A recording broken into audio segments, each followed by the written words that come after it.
Okay. So today we will review your lesson about the application of percent.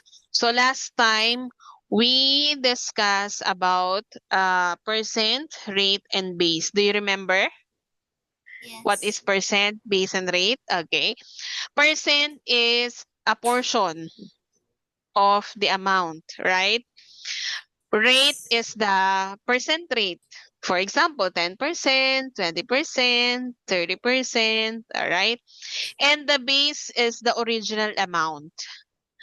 Okay? For example, you are going to buy a shoes and the shoes worth 1,000 pesos. And the store is 10% off, meaning they are giving 10% discount to all the customers. So, what is the 10% of 1,000? So the 10% of 1,000, or for example, you have 1,000, the 10% of this is 100. So meaning your 1,000 will become 900 only if you will buy the shoes. So what is the percent, rate, and base there? So this 100, what is it? The percent, the rate, or the base? Uh, This is the price of your shoes, 1,000. This is the 10% discount. And 100 is the discount that you're going to less for 1,000 original price. So, which percentage. this one, 100 is Percentage. very good. That is percentage. How about 10%? This is the Rate. percentage. All right, this is the rate. And 1,000 is Base. the base. Very Base. good, Mika. So now, let us proceed to the application of percent. So, where do we need ba this percent? So, first is what we call commission. So, we already have this one last time. Commission is the amount earned by a person from selling. So, for example, you are selling house and lot, Mika. Okay, you are selling house and lot, and I will buy the house and lot you are selling. Okay? So, yan. For example, you are selling the house and lot. Okay. This one is appliances eh. So, dun tayo sa house and lot ito. For example, this one. You are selling house and lot worth 3,500,000. Okay? So, if you sold those house and lot, you will get 6% commission.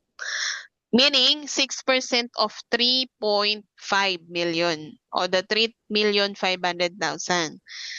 Okay, that is your commission. So how much is that commission? So all you have to do is to multiply the 3,500,000, okay, to 6%. 6%, you have to translate it first into what? Decimal number before multiplying. So you will multiply it to 0.06. So the answer for that will be your commission. So what is the answer for that? The answer for the commission is, let's multiply. Okay, so, let's multiply the commission. Let's use this calculator here.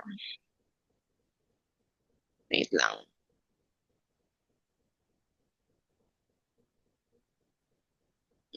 Okay, so lipat natin yung picture natin. Okay, so 350,000 divide by, multiply by 0.06. Ayan. So your commission is 210, ayan, 210,000. That is your commission when you sold this house and lot. So if I will buy your house and lot, you will get 210,000 commission. You got it? Yes. You got the concept of commission? Yes. Okay. Now, let's proceed to the next part. What we call interest. Ayan, interest. Interest is the amount earned from depositing or lending from the bank. So usually this is uh usually the example of interest is the bank. Okay? All right. So interest is the amount earned from the depositing and lending from the bank. So for example, you have a 1 month savings 2,000. Okay? From the daily allowances. Okay? She planned to deposit this in the bank. If the bank gives 7%, so how much is the savings? 2,000. So that is the base. 7% is the rate, right? What is the interest or simple interest a year? So how much is the interest? So what is the formula for the interest? PRT. So all you have to do is to multiply the principal or the amount and then times the rate, 7%, and then times the time. Kung hanggang kailan. Alright? What is the time limit of your deposited amount? They said 1 year, right? So you will put 1 year. Okay? Make sure that your time always uh, write in years. So if the given is months, you will over it by 12 because 12 months in a year, right? So for example, 3 months, so 3 over 12. For example, the given is 5 months, so 5 over 12. You will write over 12 because you will convert it into years. Okay? All right. So next, ayan. So this is the, let's try this one. Okay? Yung example kasi kanina is years. So let's try this one. What if your principal amount is 5,000 and then the rate is 5%? This is what I say earlier. What if your time is right in months? So you will write it or convert it into years first. So what are you going to do? 6 over 12. You were over it by 12. Meaning Can, that is 6 over 12 years. Okay? You will can I put, get my notebook? Can sure, I get my... sure po.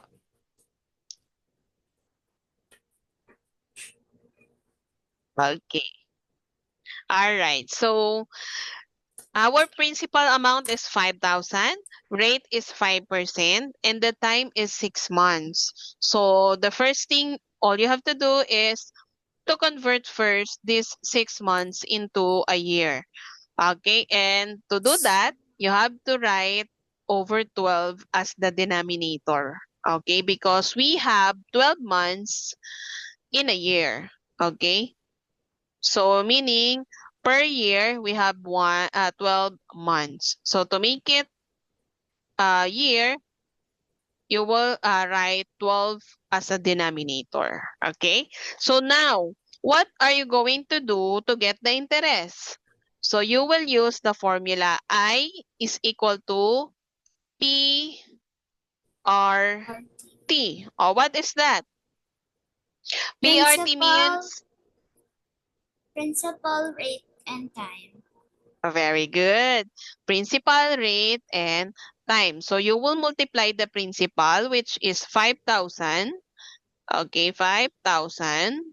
And then multiply by rate, which is 5%. And you will write it into decimal. Okay. So what is the answer if you will write it into decimal? You will write it into decimal.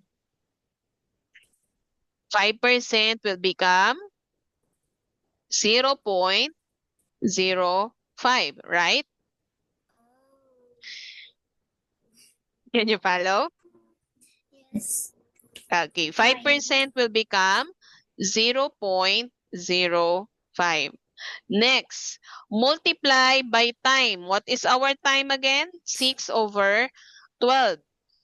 For you to not confuse or struggle in multiplying decimal to fraction to whole number, you can convert also the fraction form into decimal so that you will have only whole number and decimal number. So it is easy for you to multiply.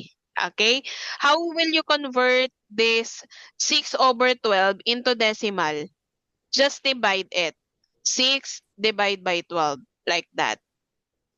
6 divided by 12. So you can have that as decimal number also. So what will be the answer? 6 divided by 12, the answer will be 0.5, 0.5. So 0.5. So that you will multiply here 0.5. Okay, so let's recall. The principal is 5,000. 5,000. The rate is 5%, which is 0.05 in decimal.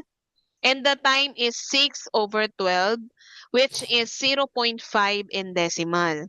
So we will multiply it. So what will be the answer? I is equal to, let's multiply. Let's multiply 5,000 times 0.05 times 0.5. The answer is 125. So that's it. That is the interest. 125. You get it? You get it po? Yes. Okay. So before later na ako magbibigay ng exercises, okay? I will give you an exercises about commission, simple interest, and then this last part, okay? I will discuss first the last part, okay? It's okay with you? Yes. Okay. The next one is markup. What do you mean by markup? Markup is the amount that is added to the cost price, producing or purchasing an item. For example, Nelly spends 450 in making a bilao o puto. She will add a markup rate of 20% to the cost price. What is the markup of bilao o puto? Meaning, that markup is what we call the income of Nelly. Kasi she will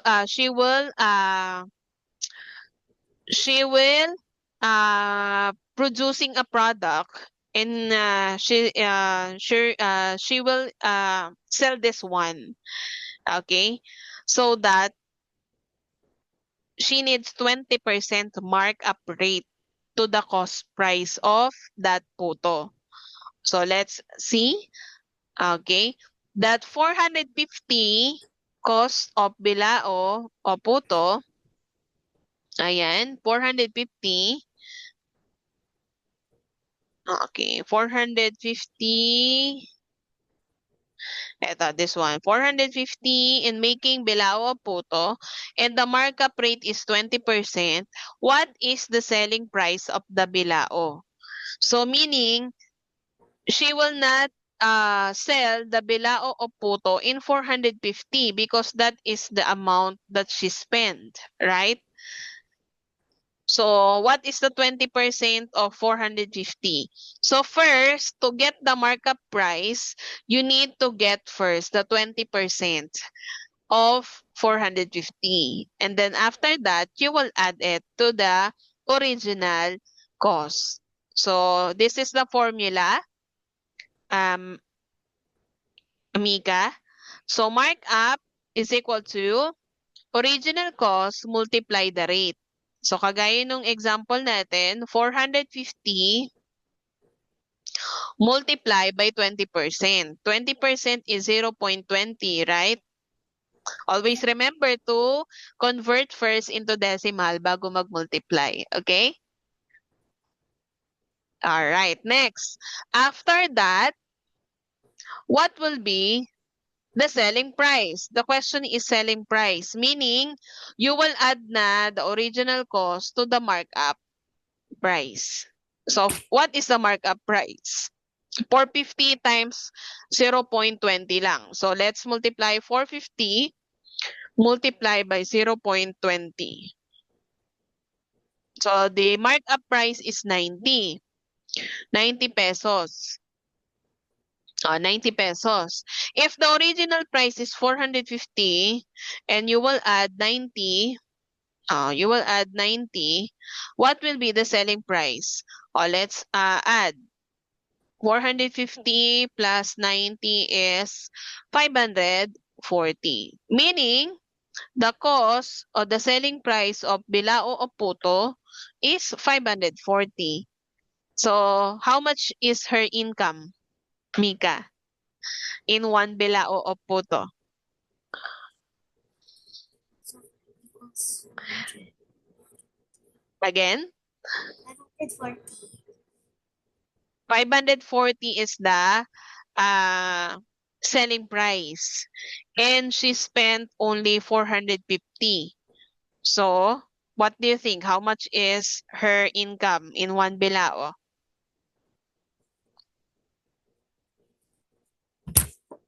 the Uh, the markup price is her income. So her income is 90 pesos only because yung 450 that is her gastos, right? When she buy the ingredients, she paid 450.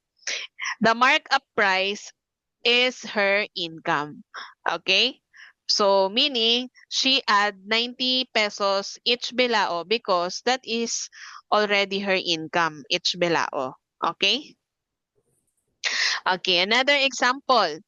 Refrigerator cost 20,000. This is the original cost. Markup rate is 8%. What is the selling price of the refrigerator? So meaning the selling price again is the question. So first, you have to compute first the markup price, meaning the price that you're going to add to the original cost. Okay? So the original cost daw is 20,000. So 20,000 multiply by 8%. What is the decimal again of 8%? What is the equivalent again, Mika, of 8% in decimal number? 0.08. Very good. 0.08. So what will be our markup price if we have 20,000 multiplied by 0.08? What will be our markup price? Meaning, that is the price that we're going to add to the original cost, 20,000. So how much is that? Can you calculate? 20,000 multiplied by 0.08. What is your answer?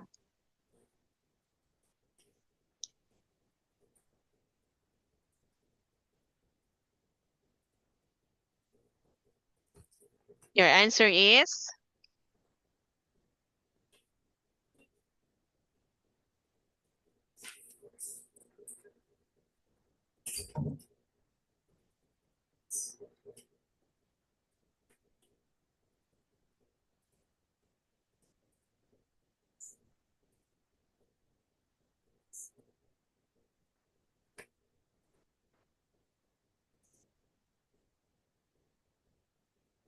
what is your answer, Mika.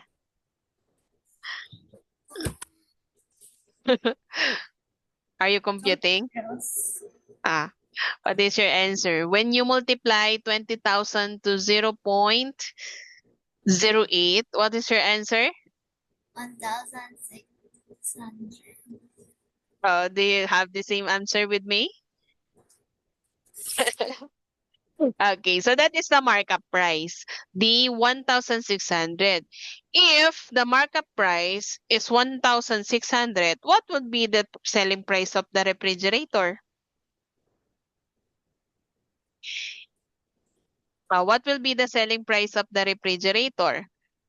Meaning you have to add 20,000 plus the markup na 1,600. What will be the selling price?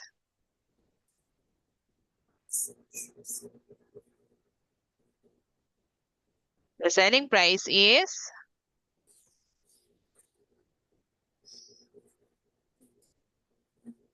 Um,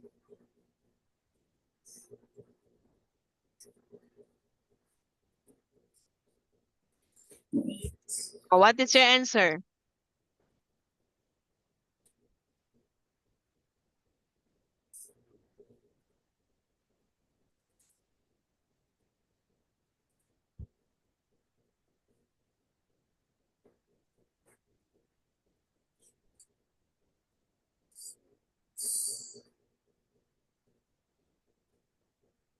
yes.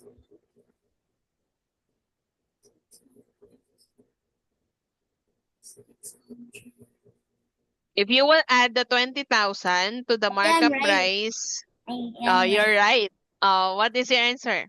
1,600. All right, 21,600. You will just add the original cost, 20,000, to the markup price that we got, 1,600. So 20,000 times 1,600 is 21,600. So meaning the refrigerator will be sold in 21,600 price so that the store will have an income 1,600. Okay? All right. So we will have a practice exercises about commission, interest, and markup. Okay? Are you ready na? Yes. Let us recall first before we have the exercises. For the commission, all you have to do is what? I Multiply lang the total sales to the rate. Okay? Meaning, if how much will be the sales, multiply lang the rate, you will get the commission na. Okay? For example, 25,000 is the uh, sales. 25,000 is the sales. You will multiply lang that 15% rate. So that's it. How about the interest? You will multiply lang the 3. The principal, this one, the principal, the rate, and the time. Okay? If your time is in months, you will put over 12. Okay? okay.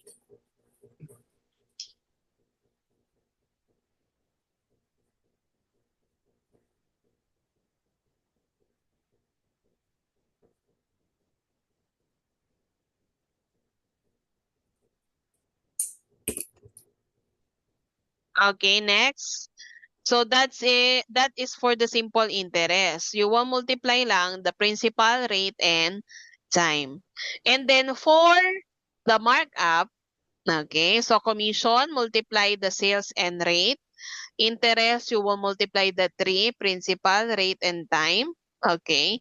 And then for markup, all you have to do is to get first the markup price. Ayan. To get that, original cost, multiply the rate, that is the markup. And then, if they are asked you to find the selling price, you will add lang the original cost to the markup that you got. Okay? You get it? You get it, Mika? Yes. Okay, so we will have a short break. So let's have a 3-minute break first before we proceed to the exercises. Okay, just be ready. Okay. All right. So I will call you again after 3 minutes. All right. Okay. See you in 3 minutes, Mika.